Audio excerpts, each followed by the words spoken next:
Bhogapuram airport ఎవరు కట్టించారో ప్రజలందరికీ తెలుసన్నారు MP YV Subbareddy. YS Jagan హయాంలోనే భూ వివాదాలు పరిష్కారం అయ్యాయన్నారు. ఉత్తరాంధ్ర అభివృద్ధికి వైఎస్ జగన్ ప్రాధాన్యత ఇచ్చారని, మూలపేట పోర్టు, ఫిషింగ్ హార్బర్లు కూడా కట్టారని గుర్తు చేశారు. ఇప్పుడు కూటమి ప్రభుత్వం వాటిని అమ్మేయాలని చూస్తోందని ఫైర్ అయ్యారు.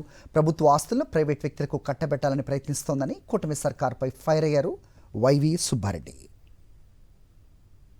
భోగాపురం ఎయిర్పోర్ట్ గురించి నిన్న అత్యంత వైభవంగా ప్రారంభోత్సవం జరిగింది, మనం అందరం చూసాం.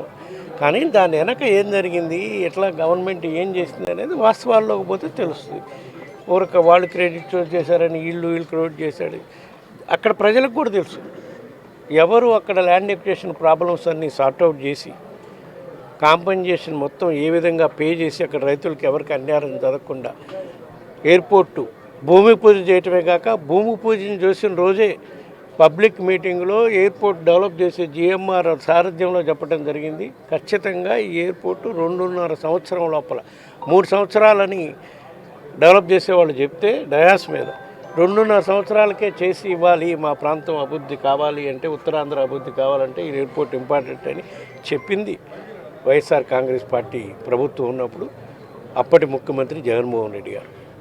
ఇప్పుడు పూర్తి అనుకున్న మేరకు పూర్తయింది, ప్రారంభోత్సవం జరుగుతుంది. తప్పకుండా ఉత్తరాంధ్ర అభివృద్ధికి ఉపయోగపడాలనే ఆ రోజు మా పార్టీ అధ్యక్షుడు జగన్మోహన్ రెడ్డి గారు దానికి అత్యంత ప్రాధాన్యత ఇచ్చి ఉత్తరాంధ్ర ప్రాంతం అభివృద్ధి కావటం కోసం ఈ ఎయిర్పోర్టే కాదు, ఉత్తరాంధ్ర అభివృద్ధి కోసం మూలపేట పోర్టు, ఫిషింగ్ హార్బర్లు అవన్నీ కూడా ఆ ప్రాంతం అభివృద్ధి చెందాలని చేశారు. అవన్నీ ఇప్పుడు కార్యరూపం దాల్చే పరిస్థితికి వచ్చింది.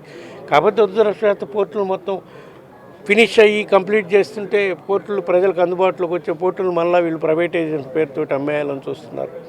ఇవన్నీ ప్రజలు గమనిస్తున్నారు. దీనిపై వైఎస్ఆర్ కాంగ్రెస్ పార్టీ చూస్తూ ఊరుకునే పరిస్థితి అయితే ఉండదు.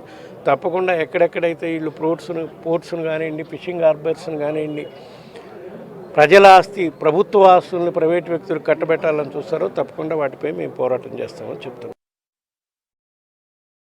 మరిన్ని అప్డేట్స్ కోసం ఛానల్ను సబ్స్క్రైబ్ చేయండి. నోటిఫికేషన్స్ కోసం బెల్ ఐకాన్ పై క్లిక్ చేయండి.